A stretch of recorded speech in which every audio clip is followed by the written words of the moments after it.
Hello world, Shelly here. It's Foundation Fest Day 4, where we do 5 days in a row of foundation reviews. Today we are going to head to the drugstore and pick up one that has a bit of history. I'm going to check out the Maybelline Dream Satin Liquid Foundation. This retails for $9.99 for 1 fluid ounce of product in a glass bottle with a pump. I have this in shade 10 Porcelain. It comes in 12 different shades, and let's talk a little bit about the history. Now, this stuff was the bomb.com back when it was called the Dream Liquid Mousse Foundation. Back in 2009, it won an Allure Best of Beauty Award. It won a couple Reader's Choice Awards in the Allure Beauty thing in 2011, 2012. But you know, that's like going on 10 years ago. And can a foundation that's 10 years old still hold up in today's market? This one's a little bit confusing because the previous version of it had 2 different packagings, the one that had Mousse in the name. And the current version is both a repackaging and a reformulation. Now, the formulas are almost identical, but they have added a hyaluronic acid-based serum and what looks like a little bit of difference in the silicones that they use, probably for the dewy, glowy kind of look that is also popular. Maybe the hyaluronic acid thing is just a trend. You know, is there enough of it in here to have a good skincare result? I don't know, but they are marketing this new version as a foundation plus hydrating serum. So this is a reformulation. It is not the identical product as the Mousse, but it did replace that product, and even when you go on Maybelline's website, the URL still includes Mousse in it, so they just use the same page and put the new product on there. Let's take a look at some of their claims. This version, in its current state, I don't think is available on Ulta's website. The version on Ulta's website only has a couple of shades available, and I think it's the older version.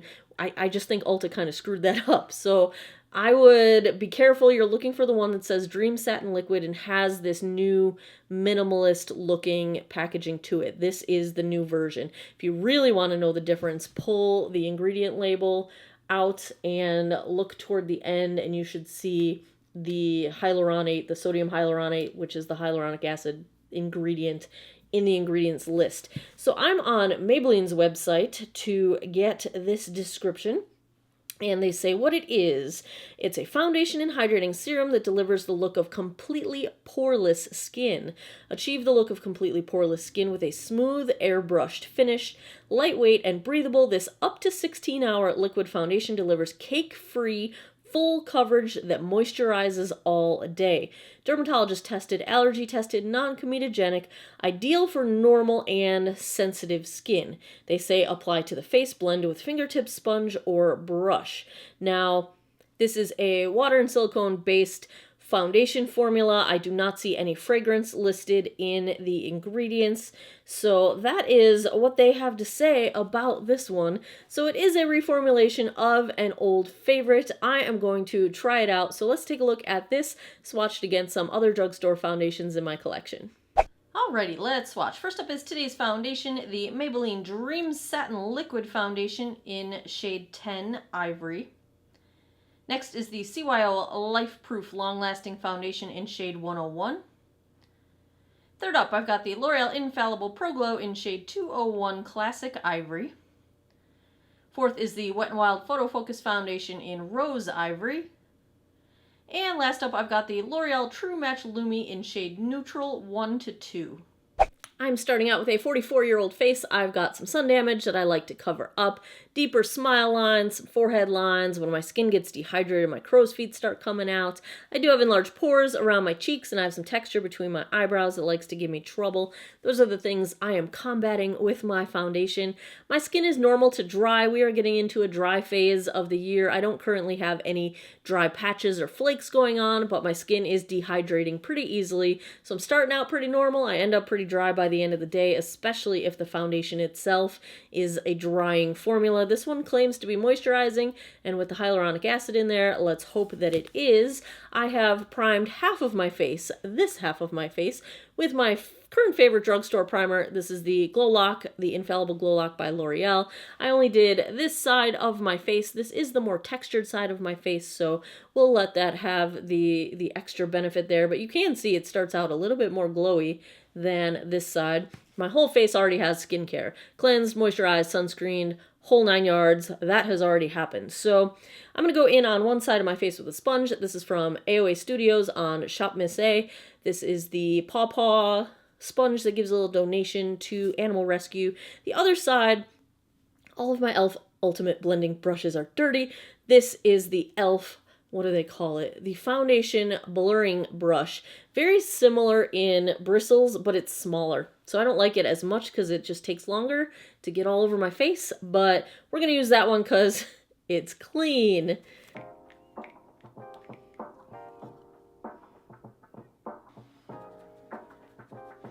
Very light coverage with the sponge so far. It's blending out nicely, but I do feel like the sponge is soaking up quite a bit of product.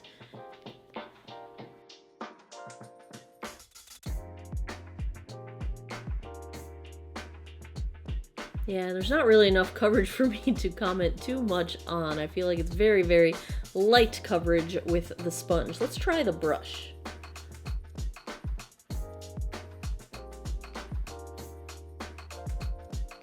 Coverage is better with the brush, and it does blend out just as nicely with the brush as with the sponge. I'm not having any trouble with blending. I would say, though, this is definitely not full coverage, even with the brush. This is a very high light coverage, I would say, with the brush. I can still see all of my skin imperfections, spots and things coming through. I'm getting a little bit of correction of redness, but I could still use a little bit more of that around my nose. And let's try a little bit more product, see if we can build this up and at least get a light medium coverage going on.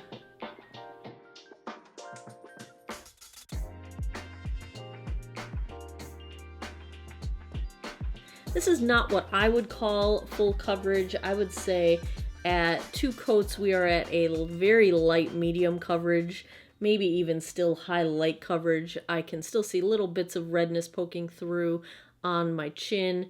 I feel like the blood vessel that runs through my cheek under my right eye, your left side, is still visible. It's not being covered up. I think the finish is pretty. You do have to kind of be careful that the product is fully blended out. There are still a couple spots that don't want to completely blend, that look like makeup sitting on top of the skin. I'm not super jazzed on how it looks around my nostrils. It does have a nice luminous sort of finish to it. I think there is a little bit more luminosity on the glowy primed side. I don't think this is doing a whole lot to blur pores and texture. They did mention a poreless finish, and I can still see what I would say all of my pores on my cheeks. And texture in some places looks blurred, especially the good side of my face looks very good. The textured side of my face, I think, is being helped by the primer just a bit, but my forehead actually looks a little bit more textured than I think it is in real life, so it's really not doing a whole lot of blurring in any which way. That said, it is a skin-like finish. My skin is imperfect and it kind of just looks like my skin, so that, it's not doing my skin any favors except possibly the luminosity. I think it's got a nice luminosity, a little bit more luminous on the glowy primed side than the non-primed side, but even the non-primed side I think has a nice luminous kind of natural skin-like finish in that way. So, we're starting out in a place where this looks okay. I'm not in love with it. It's got some potential things that are going to not help me out so much, but let's check the time. It is 2:42. Let's call the check-in time 2:40. I'm going to go put the rest of my face on. I'll be right back. Okay, so I did end up setting this foundation with powder because it remained quite tacky, and I set it with one of my favorite powders, the Maybelline Fit Me translucent powder. This is in Fair. I feel like the shade of the foundation was getting a little bit more orange as it dried down, so I was glad to lighten it up just a little bit with this powder. However, I feel like this foundation's kind of sucking the life out of my skin minute by minute is kind of the feeling that I'm getting. It's already feeling dry and not moisturizing at all. So yeah, the other problem I'm having is that it's settled everywhere. Settled into smile lines, it settled into my chin lines, settled into my forehead lines. I tapped everything out. I did have to go back and tap out again. We'll see if it stops settling now that it's been set with powder, but not the greatest start going on. For concealer, I use the L'Oreal True Match Super Blendable, which is a concealer I really do enjoy, and I didn't have trouble blending it, but it wasn't the easiest thing to blend either. I had to work at it. I think it ended up blending fine. I don't feel like there's a harsh line in between the foundation and the concealer, but I had to work at it a little bit, going back and forth with a brush and a sponge. So oh, the other thing, the powder was making the foundation look very dry and very cakey, and I don't blame the powder for that. I've used this powder with tons of different foundations, high-end and low-end. I love this powder, so I think the foundation just didn't take very well to being set with powder, so I did go in with my Catrice Prime and Fine. This setting spray is fan-friggin-tastic, and it did melt everything together and got rid of that sort of cakey look that was happening. So thank you, Catrice. But that's where we are starting out. So like, On the rest of my face, I've got for bronzer, the L'Oreal True Match Lumi bronzer. My blush is the LA Girl in Just Blushing. That's the name of the blush. The shade is Just Natural, and my highlight is Maybelline Master Chrome in Molten Rose Gold. I haven't dug this one out for a while. It's a really pretty highlight. You do have to buff it into the skin a bit in order to get it to not show texture as much, but it is really pretty once you buff it out. And my eyes, I love this palette, and I'm so excited because I loved it, and then I thought it was causing my dermatitis, and it was not. It ended up being my Costco makeup wipes that were causing the dermatitis, so this is back on my loves list. Ta-da! The Maybelline Soda Pop palette. This one is so good, you guys. It's so blendable, so easy to use, so versatile. You can like tone it down, you can tone it up, you can get pops of cool color, you can be totally neutral with it. It's just super, super pretty. I love that little palette. And my lip is Wet n Wild, the new High Shine Liquid Catsuits in Send Nudes. So, oh, and mascaras. Maybelline Total Temptation. One coat. One. I love this stuff. There you have it. We are starting out in an okay place. Not the best place, not the worst place. We'll see how it goes over time. I'll come back with a daylight check-in in a little bit, and I'll be back at the end of the night with my final thoughts. Hey guys, daylight check-in here, and it's only been about 2 hours, but since I got a late start, daylight is fading. Here is the color match. I think it is a little bit too dark. I can see where I brought it down my chin. I didn't think it was dark to begin with, but I think, I don't know, are we dealing with oxidation, or are we dealing with it was too dark to begin with and I just did not notice? I'm not sure which, but I just feel like my skin looks really old with this foundation, right? Like, see all these drag lines happening, you can see all the texture on my forehead. This does not look dewy at all. After it had been set with powder, that just ruined any luminosity. The only luminosity I'm seeing is my highlight now. And yeah, color-wise, yeah, see where it's right down my chin here? I'm not a huge fan, you guys. Not a fan. Oh, just look how old. I look really old. That's where we're at 2 hours in. I am not super optimistic on this one, but we will give it a few more hours and see how things go. I'll be back tonight. 11:09 p.m. We are just about 8.5 hours into our wear time. How did the Dream Satin Liquid hold up? Well, I can report that the dryness I was feeling did not get worse. It kind of topped out at that level of mild discomfort, didn't get any worse. I don't feel like I want to scratch my face off. I feel like my face is very dry and a bit dehydrated, but it didn't get uncomfortable. I'm not running to wash my face. So, that is a minor saving grace. I think the way that this foundation degrades is pretty average. It's wearing off a bit on my chin and around my nose, but it's doing so in the kind of typical, somewhat graceful way. So I think the wear time is decent. We are at the 8-hour plus mark when an average foundation would start to break down. I expect, in the way I count my wear time, 8 to 10 hours is average. That's what I expect out of most foundations. 10 to 12 hours, that's a really good wear time. That's what I would say would be a good wear time. 12 plus, that's long wear for me. Now, this one claimed to be 16 hours plus. I don't think that's the case. I have not been touching my face or doing anything unusual to cause it to break down. Let's get in here. Take a look at the chin. Basically just missing a lot of product. It has disappeared on my chin and around my mouth. On my upper lip, it's kind of caking up in some places and just completely missing in others. The product has worn away around my nostrils and it's starting to wear away on my nose. We are right at about the point where I'm about to get polka dot pores on my nose. I don't quite have them yet, but I can see them starting to form. Blush bronzer highlight is still in place, and as we go between my eyebrows, the texture there is starting to separate. My forehead looks okay, but it doesn't have quite as much coverage as it did when we started out the day, so I think it's just kind of disappearing the way some foundations tend to do. I don't think this is exceptionally long wearing. It's not the worst. Yeah, settles into lines, slightly drying.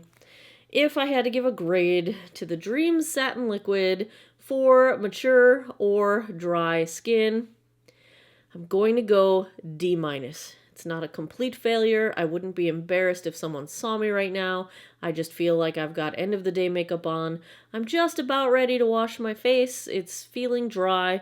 It's not exceptionally comfortable. It's not exceptionally lightweight. I think this is just kind of a below average but not a complete disaster kind of a foundation. Honestly, I think this was probably made for people that have fewer issues, fewer things that foundation needs to deal with. I think if you've got normal skin that does not really have much in the way of fine lines or texture and you don't have to worry about those things, you might like this, but it's just not made for us with the fine lines and the wrinkles and the dry skin and the texture and the things that time deals us. So there you have it, my take on the Maybelline Dream Satin Liquid.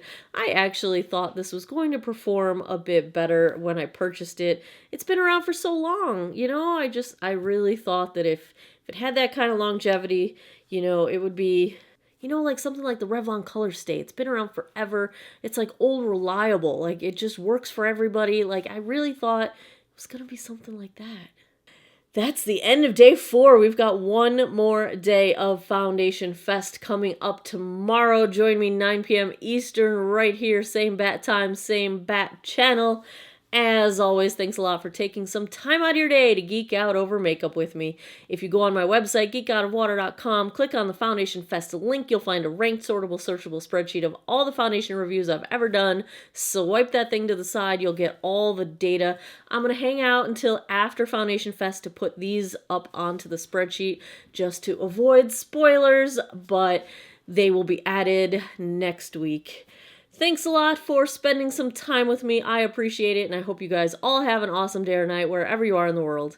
Take care of each other. Bye-bye.